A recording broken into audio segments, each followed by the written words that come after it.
So I wanted to gather you guys, gather the fans, the real Star Wars fans, and kind of give you some good news on Starkiller, some updates, and some exciting things that are probably coming, because we all know that The Force Unleashed was a classic game, and we all know that was the start of Sam Witwer, one of the great actors of our generation. Even though he has just voice animated characters, he is one of the greatest actors to come out of Star Wars. We've talked previously about this, but Star Wars Celebration came and went, and then we have some more interviews, and very recently you have also Sam Witwer talking about it, while also Hayden Christensen was passing by. So everything happened in a flash. He said in an interview that he would love to come back to play Starkiller in any way, shape, or form, whether that be in animated form or just in live action or the game as well. Now imagine if we don't get Starkiller in live action, but we get The Force Unleashed 3. Even though he died, he came back again. And why not? He can come back again. I can just imagine The Force Unleashed 3 coming in the timeline between Empire Strikes Back and Return of the Jedi. Luke has already been established. Vader has been very much established to that degree that he has that light side and that dark side to him. This would be the perfect timeline for Galen Marek, aka Starkiller, to come back. So in this interview, Sam Witwer, when asked if he could come back as Starkiller, he said, "I'd love to. Let's get Hayden Christensen in on that as well." Naturally, he means, of course,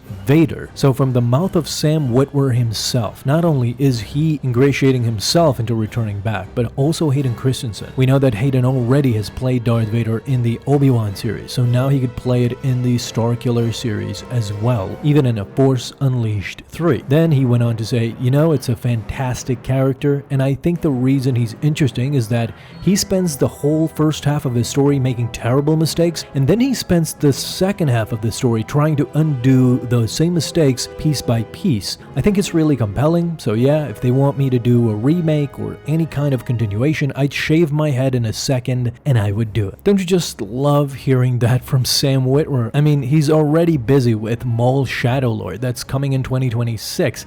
And you know what? Since he said this, more things could be coming in 2026. You have to keep your hopes up, because by this interview, and as we've said previously, like Disney and Lucasfilm desperately want that Gen Z male to come back to Star Wars because they felt they have lost it. Well, guess what? Starkiller would be the perfect antagonist or protagonist, whichever way they choose to go. Galen Marek is a successful character. It's a creation of George Lucas and Dave Filoni together. I mean, what more could you really possibly ask for? According to rumors coming straight from the San Diego Comic-Con, Starkiller is about to become canon again in Ahsoka Season 2. So it sounds kind of crazy, but a week ago, there were many insiders talking about how possibly Sam Witwer could come back playing Starkiller, Galen Marek, in the next upcoming Ahsoka season, because it would all correlate to the Mortis gods. Now, in the upcoming Ahsoka season, we know by Baylan Skoll that they are going for it. Baylan Skoll is about to unleash the Mother, which we had a lot of hints in Season 1, not only with Baylan Skoll, but also with Anakin and Ahsoka in The World Between Worlds. Previously, the Clone Wars and the Star Wars Rebels already established this Force mythology regarding these deities, but in a potential twist of what's coming, it's going to be the introduction of Starkiller, Darth Vader's former apprentice that is currently in development. This way, you have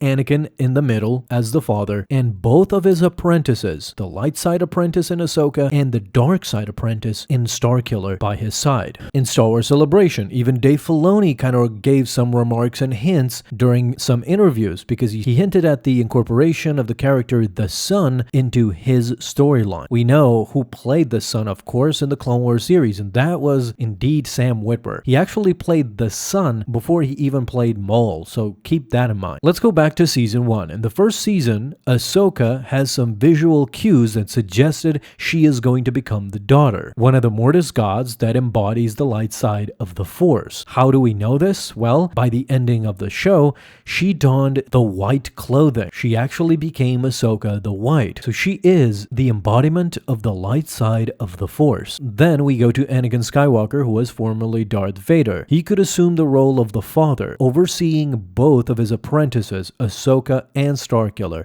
who embody the light and the dark side. What's even more interesting is that Anakin himself represents both sides, represents the balance because he is the chosen one. He actually did this in front of the Father. He controlled with the Force, he controlled both the son and the daughter. Now, Dave Filoni is known for integrating elements into Star Wars Legends continuity and bring it over into canon. Now, there were several nods to Starkiller that appeared even in Andor, by the way. We're going to talk about it later on because there are many hints. This is not just a rumor. Starkiller was hinted at a lot during these past years. If we go to Sam Witwer, for example, he has downplayed his involvement in Ahsoka many times. He has been credited with providing the voice of the son in the first season. He has been credited in the Ahsoka series, but for some other voice work. Some fans initially speculated that Witwer might have been playing the character Marek, but as we learned, this was untrue. What we do know about Season 2 is that Dave Filoni revealed the first half of the season will feature a major war.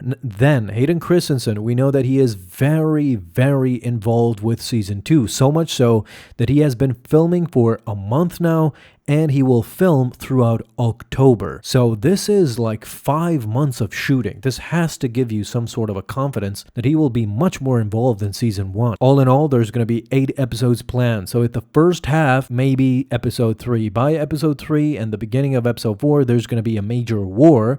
We know that because Thrawn is now back into the main universe, into the main galaxy. Ezra Bridger is too. So they will probably fight. But back here, back on Peridia, Ahsoka is alone with Anakin's Force Ghost. And now, what Baylan will release, we don't know, but we suspect it's going to be the mother. So this Mortis Gods thing could really be happening in Season 2, and this is the only way, I think, for Starkiller to legitimately, perhaps, come back into the fold. I know Dave Filoni would love that idea because he was really much involved during those times. Now let's talk about all the hints and all the Easter eggs that have hinted on Starkiller's return. Okay, so if we go by Andor Season 1, the first thing you'll notice is some hints and some Easter eggs where in Luthen's shop you can clearly see a Lord Starkiller armor fully visible, and I don't care what the excuse was. I don't care if it's a Utapau armor, ancient armor. I don't care about that. It was indicated specifically because of Starkiller. That armor is irrefutable evidence that it's an Easter egg from Force Unleashed video game. Sam Witwer coming back as Galen Merrick. Again, no downside to this whatsoever. Sam Witwer is a Star Wars genius, is a Star Wars maniac, as we've seen countless times. That dude deserves to be in Star Wars, in the Star Wars Hall of Fame. Whether he comes back as Maul, we've discussed in a video that I want Maul to be back in this new universe where everything is being jumbled up with the Avengers of Star Wars and Maul going up against Luke. A Grandmaster Luke would just be beautiful, but imagine him coming back as Starkiller, the original Sam Witwer that we first saw introduced into Star Wars media was through Force Unleashed. Before that, he was only a voice-over character, with voicing many characters, including, of course, Maul in the Clone Wars. Around that same time, through the Clone Wars, the Force Unleashed was unleashed as well to the fans, and Sam Witwer has just been a legend ever since. He hasn't taken a step back at all, and just like Ahmed Best, just like we pleaded with Disney and Lucasfilm to bring Ahmed Best back, to forget all that controversy with Jar Jar and everything. And now Ahmed Best loves, and the fans love Ahmed Best. Everybody's in concurrence that Ahmed Best needs to be in Star Wars, whether as Kelleran Beck or as Jar Jar, we don't care. We just want Ahmed Best into Star Wars, and I think the same sentiment is present for Sam Witwer too. It will always be there. So Disney, listen to the fans. It's just that simple. Alright, so in this Starkiller TV series, Vader, of course, is the main antagonist. Now, I'm not saying copy the video games beat by beat. This would suggest that many fans would know what happens, but the main elements should be there because of the Vader connection. Starkiller doesn't exist without Vader, and Vader has that side that would never be shown without Starkiller. So they both kind of coexist. But this way, we would get the best out of two worlds. We would love to see Starkiller evolve as a character in this TV show, but at the same time, we get more Vader, and that's never been a loss for Star Wars. The guy literally saved Rogue One. Rogue One was a good movie, not a great movie. That was probably because Disney kind of panicked. We saw with Andor, when they let them free, Andor was a great series. That's how it was supposed to be. The movie was supposed to be. But in the end, we saw that Vader scene, whether you like it or not, whether you agree with it or not, it was amazing, and it still lives on to this day. That's because fans crave more Darth Vader. Darth Vader, as the antagonist of this show, he is a quiet antagonist. He doesn't hunt down Galen Marek from the jump. It's a process. As we see episode by episode, Vader gets frustrated more and more with Galen Marek as he slips through his fingers and joins the Jedi, and this is how the series evolves into the finale, which should be amazing. So, let's go through our next talking point. Season 1 ends with a Starkiller Vader duel, and the rebels in the end help him escape. Now, what can I say about this? This is the ending of The Force Unleashed 1.